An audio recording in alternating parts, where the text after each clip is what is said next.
In this video, we're going to show how to create an integration between Talkative and Zapier. First of all, you need to sign up for a Talkative account and a Zapier account. And once you've done that, you want to create a Zap. So we're going to create a new Zap here. And in this case, we're going to just give it a title of Talkative. Next up, we need to create a trigger.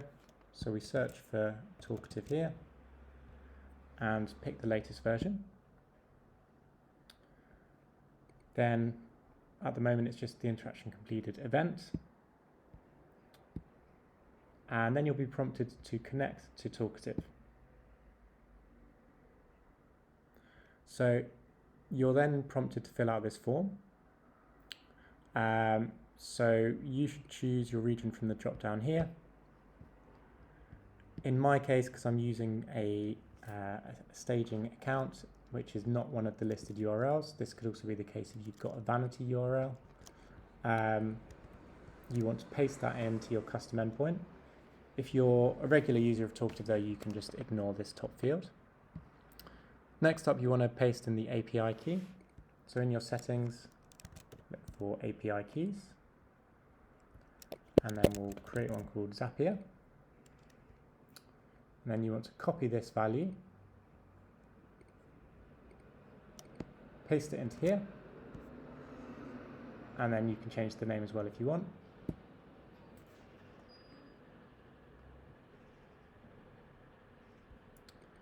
And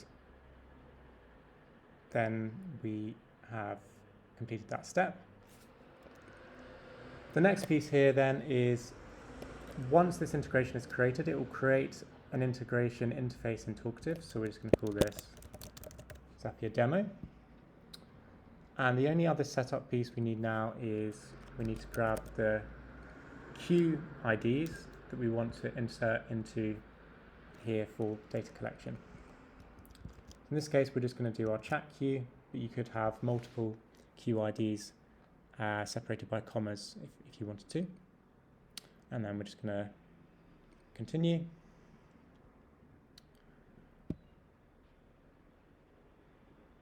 So at this point, if we press test, we should be able to see any interactions in our Talkative system. So this all looks correct. Obviously, there's a lot of information here. And we're just going to continue. Now we can choose where we want to send this information. So in this example, we're going to be sending in the interaction to a spreadsheet that we've created in Google Sheets. So if we look for Sheets here, we want, in this case, we want to add our data from Talkative to our Google spreadsheet.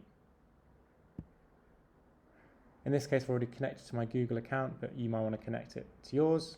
Equally, if you were using something like HubSpot CRM or any other app, there is an authentication stage here. Then we want to choose our drive. In this case, it's just my own. Then we want to look for my spreadsheet called Zapier. And there is only one sheet in the spreadsheet. And just to show you what this looks like,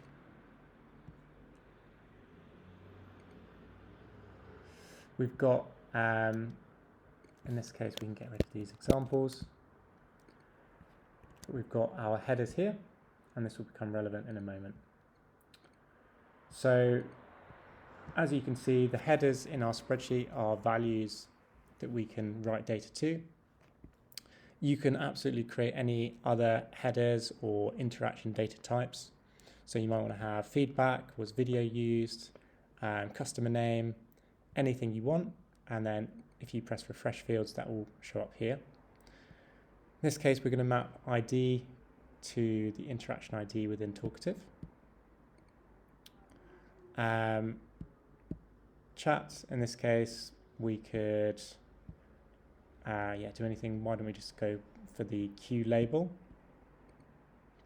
And then the summary, we're going to look for the interaction summaries. And you can see here when we're seeing what the example data might look like, just to check that this is indeed the right thing we want. And at this point, we're happy with this. And this is a step we can now test. As you can see, instantly we've got a summary of the conversation that was taken from the talkative interaction data, the queue, and the ID. So now we can publish this, and we're good to go. You can at any time come in and edit this Zap. You can disable it if you like, and there are a number of other settings you can manage within Zapier. From a talkative perspective, the thing that's now been added to the system is if you look for CRM integrations, you've now got this Zapier demo here. You don't need to touch this, and it's recommended that you leave this as is. But this is the back-end integration piece that's been built as part of this setup step within Zapier. Now, whenever we start an interaction and it goes to those queues, it will then populate the summary here, or the table here. There can be up to a 10-minute delay for interaction to go through, so I won't demonstrate this now. I hope you enjoyed watching this video, and please reach out if you have any questions.